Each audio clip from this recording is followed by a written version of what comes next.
Hi everyone, my name is Marcus and welcome to the Reef Nerd YouTube channel. Here we are at Parkers Reef with Sam Parker. Hey guys, how you doing? It's been a pretty long journey for you in reefing, and for this tank, it's well documented over, what, 8 years? Yeah, well, coming up on 7 years now. Feels like 15, but no, it's coming up on 7 years old. It's had no shortage of videos on it, but now that it's in its golden era and things are starting to get torn down for an upgrade, it's getting a fair bit more coverage again now. Yeah, I mean, if you didn't have other footage to go back and look at as a reference, you'd think this tank was chockers with coral, but over the last, week or two, you've been gradually selling off colonies and frags and bits of coral, and I mean, since I've been here, people have come in and out collecting coral as you gradually tear it down, but even with all the coral you've already sold, it's still looking pretty full. Yeah, it's funny, my wife came out this morning and she goes, "Oh, I thought you said you sold a heap of coral." And I went, "Yeah, like 3 huge tubs worth." And she's like, "Oh, it still looks full." And I'm like, she obviously doesn't pay that much attention to the tank, but the thing that really gives it away to me that there's a fair bit of coral taken out of it is I had to turn my wave pumps down because they were like splashing. My dog wants to get in on the video. And the pets are great for YouTube. Like my cat's been in my most recent few videos, and always helps. Always helps. Diversify the audience. Clickbait for the thumbnail. So yeah, my wave makers have been like sploshing water about because there's mostly Dallas in the way, blocking their flow. And my fish have been going crazy at a bit of algae that's been exposed from taking out some corals. Yeah, we've been watching this foxface picking at previously inaccessible parts of your bird's nest. He's doing some fragging for me. Yep. And so we've also seen, and I'll show in the B-roll, the construction of this new monstrous stand for your next tank. So you've got to be getting pretty excited about that. Man, I'm so G'd up about that. In fairness, whilst it's only been sort of publicly known for maybe a week or two now that I'm doing an upgrade, I've been working behind the scenes on it for a bit over a year. Mainly because my wife wants, we're in the process of doing some renovations in the place, and she wants new floors. Yep. And obviously with a 1,000-litre tank on the ground, you can't really take the carpet out underneath it, and you can't really move them. It just doesn't work like that. So throughout this lockdown period, she definitely got the renovation bug, and she's like, "Right, let's do these floors." And I said, "Well, if we're going to do the floors, that tank comes down, which means new tank goes in." And she's like, "Yep, let's do it." So I went, "Great." Ordered my stand, and fans are going to kick on halide life. Ordered the stand and started moving with some of the other bits. So new tank will come in. It's going to go on the same spot here. So obviously this one will be shut down. Everything will come out. New floors will go in. Then new tank will go in from there. But that being said, that's one of the reasons why I am selling the bits out of here, not transplanting them, is that I don't want to rush the new tank. If it takes me up to a year, it's not a problem. Yeah. I'm anticipating 6 months, but if it takes longer, so be it. But I mean, you've been in the hobby long enough now that you're probably past that period of having that strong desire to rush things. Like when you're fresh to the hobby and you're setting up your first tank and getting it wet for the first time, and then the guy at the local fish store tells you've got to wait 2 weeks to cycle it before you can put your clownfish in. That seems like an eternity. But I mean, once you've been in the hobby for a while, you kind of get a more respect for the patience is key, doing things right the first time, or in your case now, like the 8th time, and the number of tanks that you have. True. But, that's a good point in that this tank's taken a lot of my attention, and then they pretty much go in sequential order of my attention. And you had a bit of a look at my fish room before, and there's some tanks in there that desperately need my attention. So once this bad boy's out of the way, they might come back into a little bit more of their heyday and start looking the way they should. So I'll be in no rush. I'll enjoy the additional time, more so to spend on setting this one up. As you say, when this one went in near enough to 7 years ago. In fact, when the planning of this one started, it was a bit over 7 years ago. It was, as you say, all that, can't work out whether I go option A or option B. I don't care, let's just pick one A, move on to the next thing, where now I've made 7 years worth of mistakes. I've met 7 years worth of some incredible reefers. I've seen mistakes that other people have made, and just the knowledge and even the technology and just common sense around the hobby's come a long way in that time. So there's some different approaches and different technology we use now. And have you given any thought to the kind of aquascape you want? Yeah, I have. It's going to be a little bit more of a modern, not that this is a rock wall, but it's kind of two major-ish large bommies, Yeah, ironically, the scape didn't look anywhere near like this when it was set up. The corals have really kind of made the scape, because if I have lost a coral at any stage, depending on the coral and depending on how much of an eyesore it was, I tended to leave it in there and then just use that to plant other corals off. So the scape has evolved over time. Unfortunately, we all lose corals. Yeah. But the new scape will be much more modern, a lot more open and flowing. The new tank's going to be a foot longer and half a foot deeper this way. Right. So I'll try and take advantage of that space. Plus, it won't have the huge corner weir that was, the fairly commonplace 7 years ago. Yeah. I mean, and there's a lot of inspiration out there now in terms of people are doing all these kind of innovative scapes. You would have seen the scape that Ken's recently done on his monstrous tank. Yeah. And some of the tanks in America where people are doing all these free-floating suspended scapes, and with the availability of the new types of rock that you can get from all the different providers out there, you're no longer limited to just balls of purple. You can Absolutely. get like the branching style rocks and the molded ones and the bridge pieces and all kinds of great things. So Absolutely. I'm really looking forward to, there's a couple of key things I want to do with the scape. I want to have it relatively modular. Yep. So should there be some sort of issue or outbreak or something happen with the tank, I can remove a section of the scape. Yep. If I need to dip corals or if I need to get zoas or pallies or something off it, rather than being forced into trying to deal with them in the tank. Yep. That's one of the main things really. And other than that, I'd like to put a few sort of drill holes through there to make it a little bit easier to mount some corals as well. Yeah. Just try to ease up on the epoxy a little bit, but if I've got some spots there where I can sort of shove an SBS stick in, be happy days. Awesome. And have you given much consideration to what fish you're going to put in it? Yeah, the majority of these fish I'll be moving on. They'll be finding new homes for them. My angel is my favourite fish, my hybrid angel, so I'm still tossing up whether I want to bring him along or not. He is my favourite fish, but on the same hand, he didn't get that fat from swimming around not eating coral all day.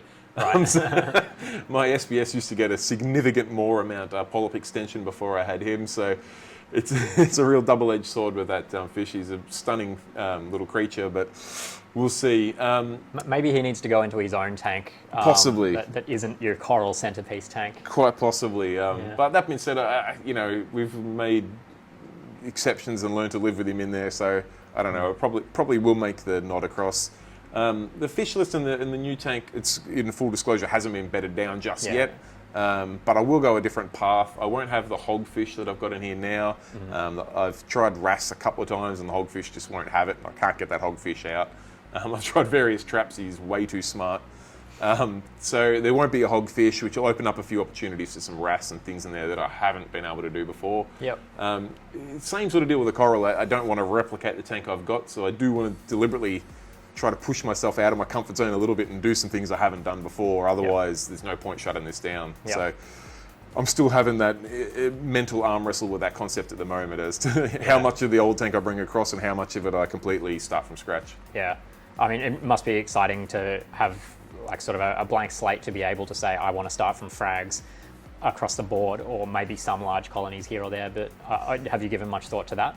Yeah, definitely. My view and concept and idea of corals today as to where I was 7 years ago has changed quite a lot. And also the marketplace, the technology we're using, the different colours and things we're getting out of it, and the more understanding of different growth patterns and things now will give me much more time to think about the coral placement and layout. This has been very reactive. There's something, you put a stick in there or a coral there and it either enjoys it or it doesn't, and it grows and it takes over everything, so you have to trim other things back. Yep. I mean, you can't predict these things, but I've got a much better chance of predicting it now than what I did 7 years ago. Yeah. So there's a few things in there that I don't know if I'd say I'd regret, but I wouldn't do again. So I'm looking forward to seeing how a tank would turn out without making those mistakes. Yeah. And it'll be full mixed reef. Yeah, it'll probably be leaning on the side of SBS a little bit more, but yeah, I definitely won't be stick only. Particularly in the early days. I mean, a tank with even if you got 24 stick frags in there, it really doesn't look like much. Yeah. It takes a while for them to grow to the size of this Dallas. Yeah, for that's example. right. So I mean, you need some colour and flow in there, particularly in the early days. LPS is coming in Australia, at least anyway, is really coming into fashion again at the moment, which is the only thing that scares me is you see the price is starting to skyrocket. So when I go to 7 by 3 foot tank, I'm going to be hesitant of filling it out with too much LPS, but it'll definitely be a mixed reef component. There's some some corals there that I couldn't live without. Yeah. So I'm keen to get those back in there. I'm sure you'll be taking at least a finger of your Dallas with you into the new tank. Yeah. I mean, that's one of the ones that I am really having that mental arm wrestle with, in that I couldn't envision myself having a main display tank without Dallas in it. But on the same hand, this did become pretty much a Dallas tank with a few other bits around it.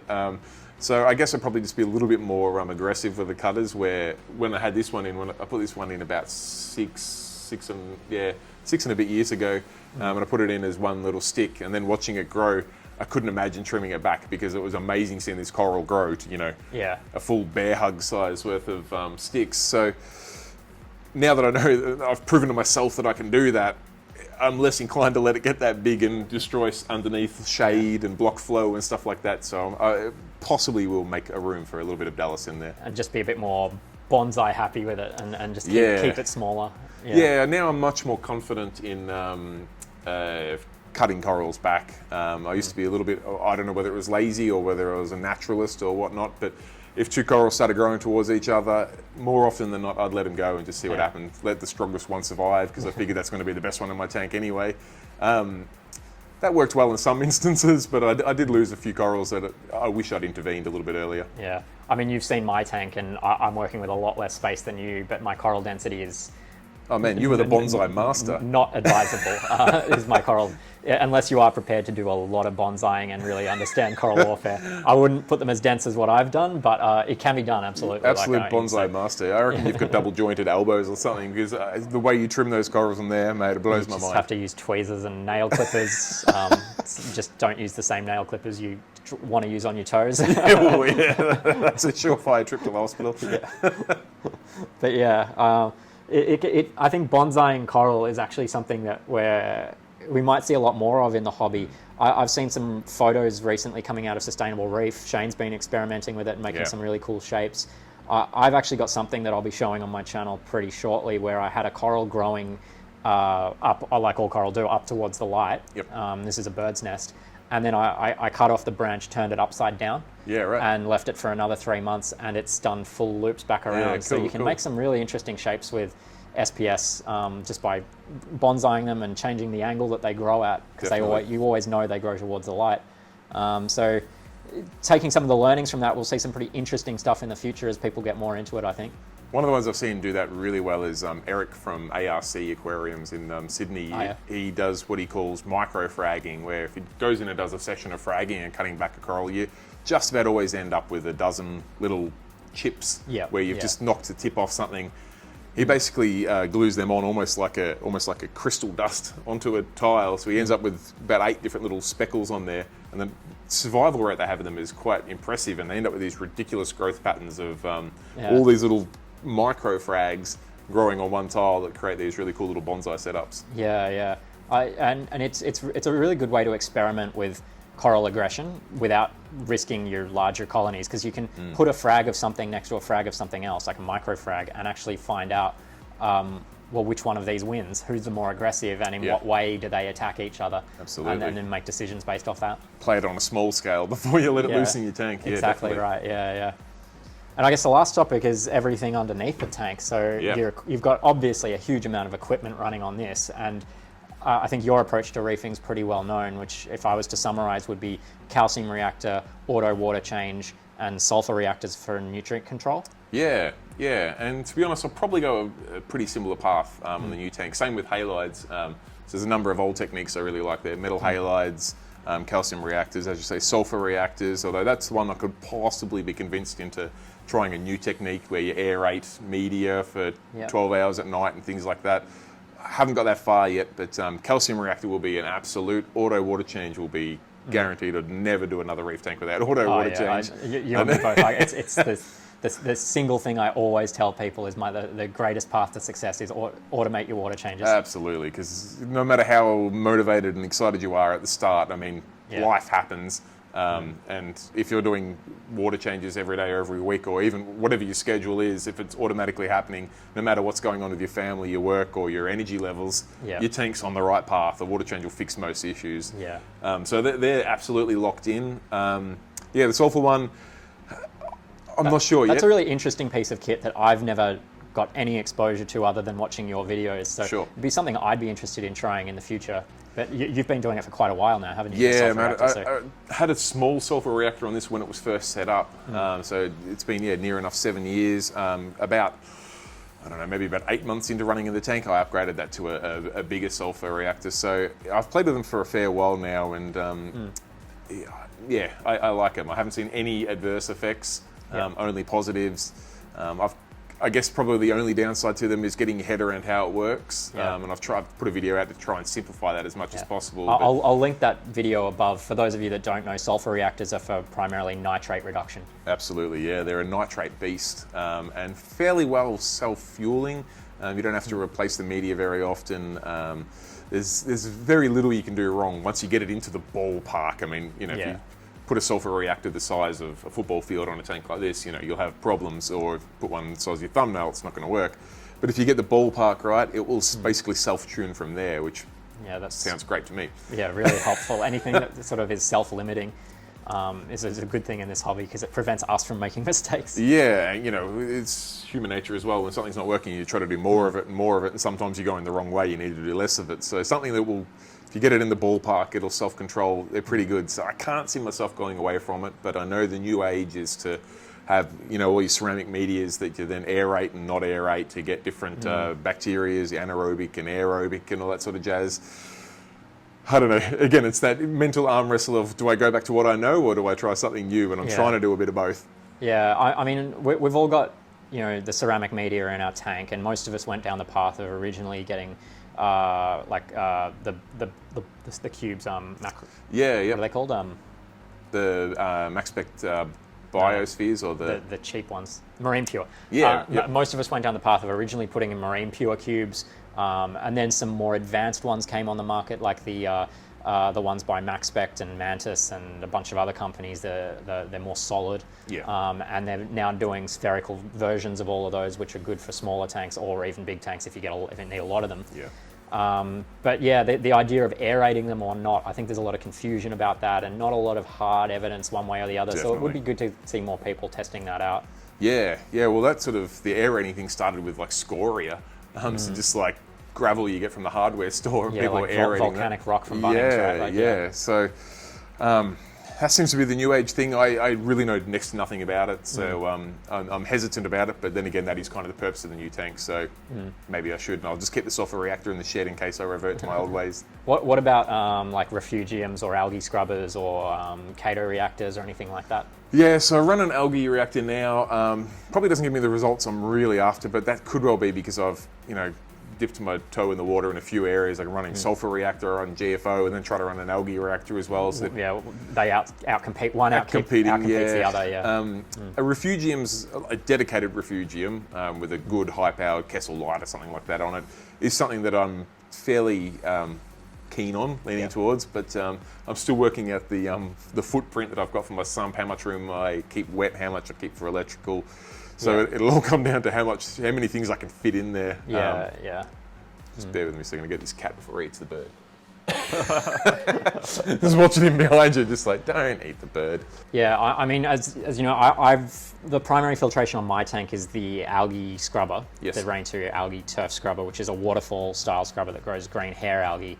And I've run that since day one on my tank. So my tank has sort of mature. I think tanks mature around the equipment choice you make. Yeah. So it's not necessarily that you make a right or a wrong equipment choice. Everything can work. Yes. You just have to give your tank the appropriate attention and time to let that piece of equipment work. Indeed. And certainly I'd never recommend people do wholesale changes from one method to another. So this consideration around what you set up with initially is very important. Yeah, absolutely. And more so around now. My cat wants to get in on the video. I'll get him up here. It's a big cat. Yeah, he's bigger than my dog. A lot bigger than mine. The decisions around having the infrastructure and things there becomes real, because if you want to run something like a large refugium for a tank around about 1,500 litres, it's got to be a pretty decent size. So I've got to dedicate a large section of the sump for that. So I either need to put that in at the start or not at all. So there's some big decisions coming up. Yeah.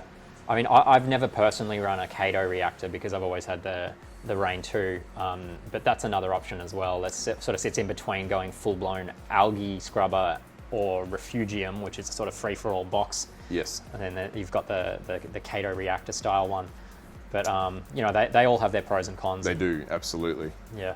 As you know, I've recently gone down the calcium reactor path, so Yeah. I'm still fairly new to calcium reactors, but I'm really loving it so far, and I've now completely weaned my tank off 2-part. Beautiful. You're 5 years in on a calcium reactor on this? Or? Yeah, it'd be 5.5 years. A good.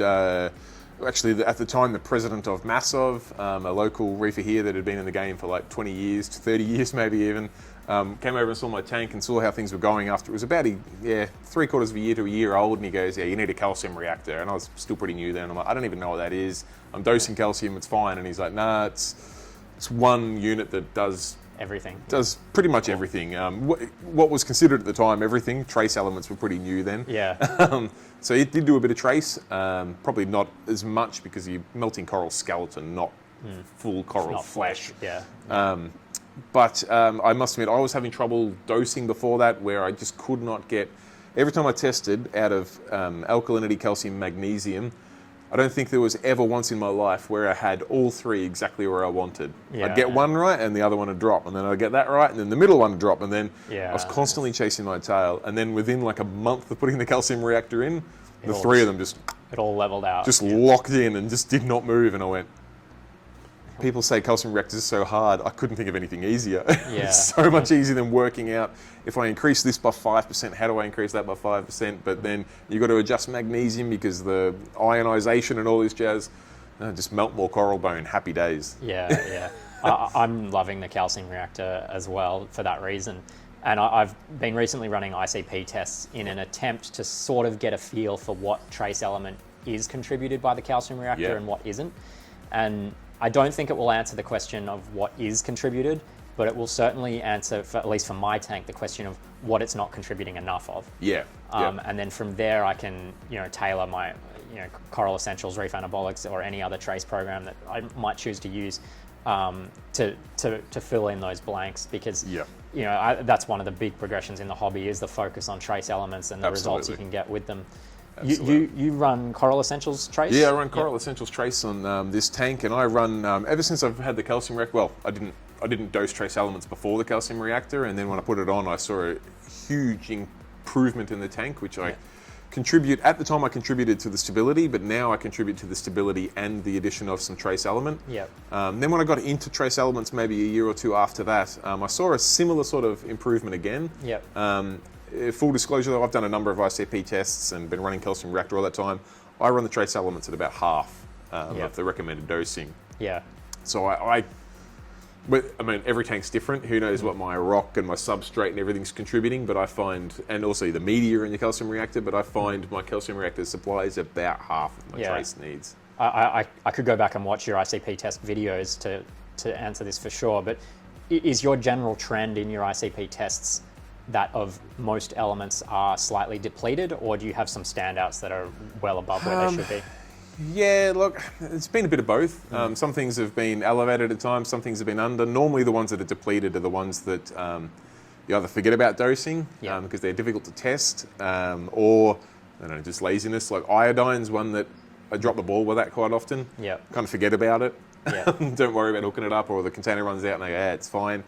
And then I'm like, some of the soft corals in LPS isn't looking as good. Do an ICP test. Yeah, iodine's completely gone because it does get consumed by your lights Very and the skimmer rapidly, and UV.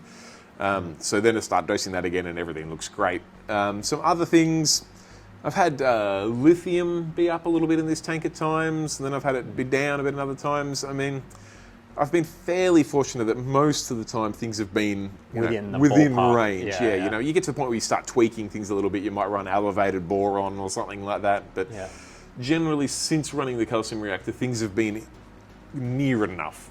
Yeah. That I thankfully don't have to do anything drastic, because you know as well as anyone that you start making drastic changes is when things go wrong. Yeah, exactly. Yeah, avoid fast changes in a reef tank always.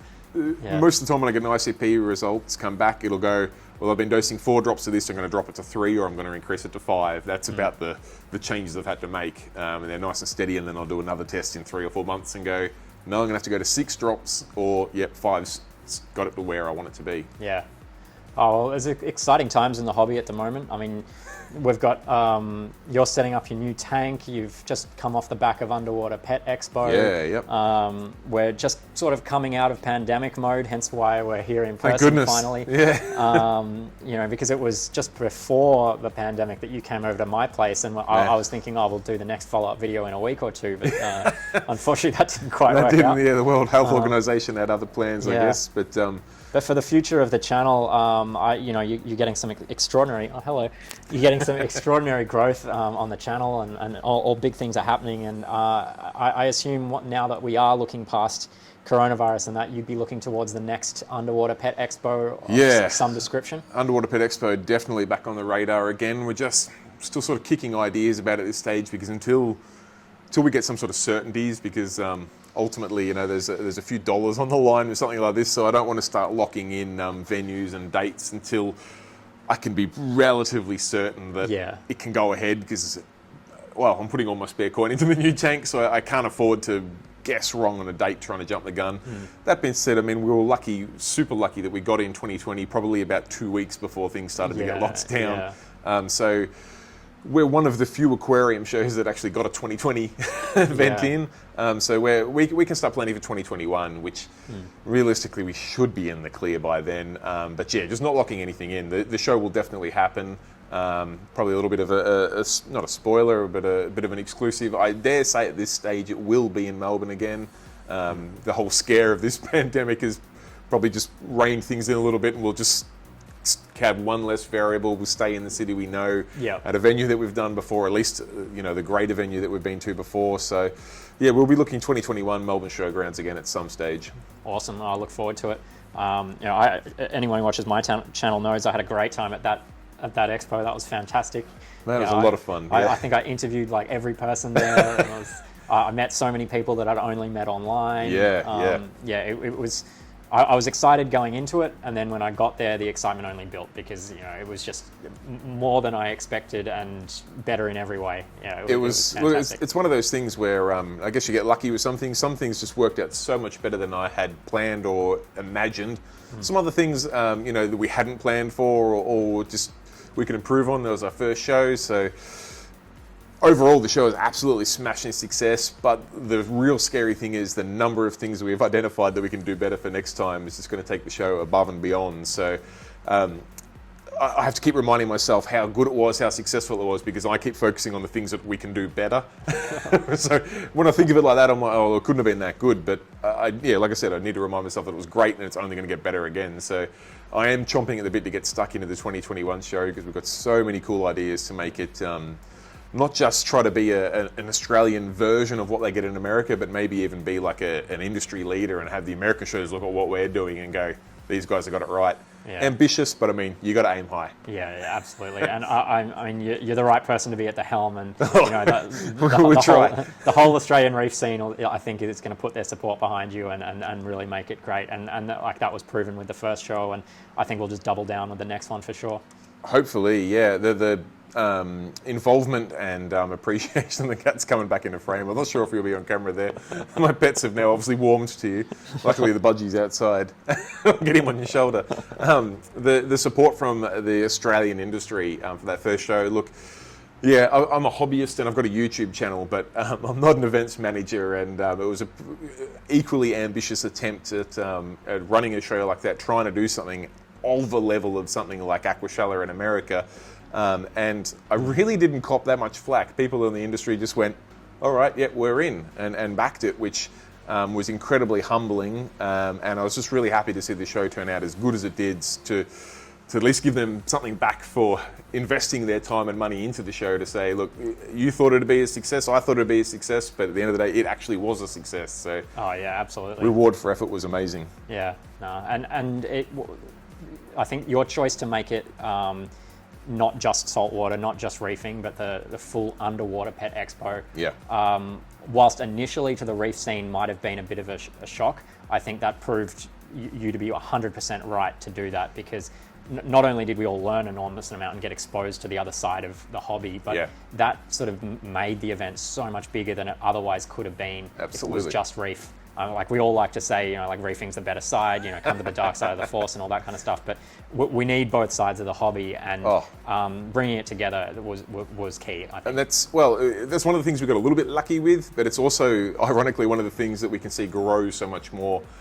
We included, both salt and freshwater, but there's some huge pockets of both that can really be fleshed out a lot further. And now that we've got some runs on the board and people have seen the concept and know the parts that worked, the parts that didn't work, and the parts that were lacking, we can really boost that for next time. So the whole sort of underwater theme will be able to be really accelerated for 2021.